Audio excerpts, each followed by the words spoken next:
প্ৰিয় দৰ্শকসকল আপোনালোকে চাই আছে ৰিয়েল ফেক্টছ আসাম। আজি আমি এই ভিডিঅ'টোত আপোনালোকক বিদ্যালয় বা সেকেন্ডাৰী এডুকেশ্যন ডিপাৰ্টমেণ্টৰ ক্লাছ 1, ক্লাছ 2 আৰু ক্লাছ 3 পোষ্টত বা ক্লাছ 4 পোষ্টত কোনবিলাক পদক ধৰা হয় সেই কথা আলোচনা কৰিম। এখন দেখিছে 2019 চনৰ 10 অক্টোবৰ তাৰিখে অসম চৰকাৰৰ পৰা ওলোৱা এখন ৰাজপত্ৰ আৰু ইয়াতে উল্লেখ আছে আপোনালোকে দেখিব বহুতো প্ৰাৰ্থীয়ে প্ৰশ্ন সুধি থাকে যে ক্লাছ 1, ক্লাছ 2 কোনসকল বা কোনবিলাক পদক কোৱা হৈছে। ক্লাছ 1 সিনিয়ৰ ইয়াত দেখিছে it includes the cadre of principal পোষ্টক ক্লাছ 1 বুলি ধৰা হৈছে। Class 2 it includes the cadres of vice principal, post graduate teacher, headmaster, superintendent এইবিলাক পদক ক্লাছ 2ত ৰখা হৈছে।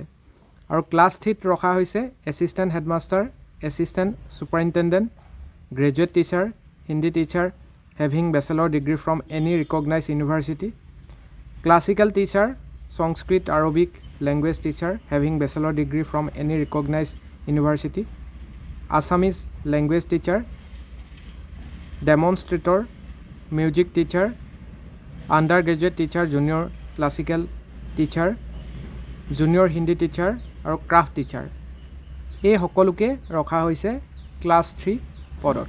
আৰু ইয়াৰ প্ৰথমতে লিখা আছে যে the service in provincialised school shall consist of the teaching and non teaching staff as in schedule 3। The teaching staff shall consist of the following classes and cadres is one of those constituting a distinct and separate cadre as on the commencement of these rules, namely class 1, class 3, class 2, class 3। আৰু non ষ্টাফৰ ক্ষেত্ৰতো আছে ইয়াত non teaching ষ্টাফৰ ক্ষেত্ৰত 2 নম্বৰ পইণ্টটো চাব।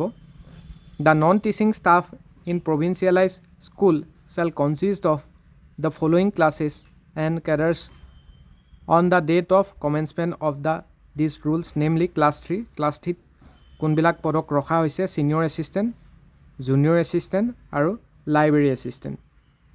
ইয়াৰ গ্ৰেড পে অলপ বেলেগ, কিন্তু আপোনালোকক ক্লাছটো দেখাই আছোঁ। আৰু ক্লাছ 4ৰ ক্ষেত্ৰত it includes the cadres of laboratory bearer, peon, chowkidar. আৰু the service may also' include any post equivalent to a post in any of the cadre mention in sub rule 1 and 2, any cadre of post declared by the government be cadre of the service. গতিকে ইয়াত আপোনালোকে দেখিছে এই ভিডিঅ'টো মূলতঃ আপোনালোকক class 1 আৰু class 2 বা ক্লাছ 3, ক্লাছ 4 কোনসকল কি কেটেগৰীৰ হয় সেই কথাটোকে বুজাবলৈ এই ভিডিঅ'টো আনিছোঁ। এতিয়া এই পোষ্ট গ্ৰেজুৱেট টিচাৰসকলে নিজক ক্লাছ 1লৈ নিবলৈ পদোন্নতি কৰিবলৈ স্নাতকোত্তৰ শিক্ষকসকলে লাগি আছিলে আৰু স্নাতকোত্তৰ শিক্ষক সন্থাই এই কথাটোকে শিক্ষামন্ত্ৰী মহোদয়ক অৱগত কৰাত ইতিবাচক সঁহাৰি দিছিলে। গতিকে ইয়াত আপোনালোকে দেখিলে ক্লাছ 1, ক্লাছ 2 আৰু ক্লাছ 3ত কোনসকল বা কোন পদবিলাক কেটেগৰাইজ কৰা আছে। আৰু আপোনালোকক এনেকুৱা অত্যধিক ইনফৰ্মেশ্যন আমি দি থাকিম। গতিকে ফাৰ্ষ্ট ভিজিট কৰাসকলে চেনেলটো ছাবস্ক্ৰাইব কৰি ল'বলৈ অনুৰোধ জনালোঁ। ধন্যবাদ।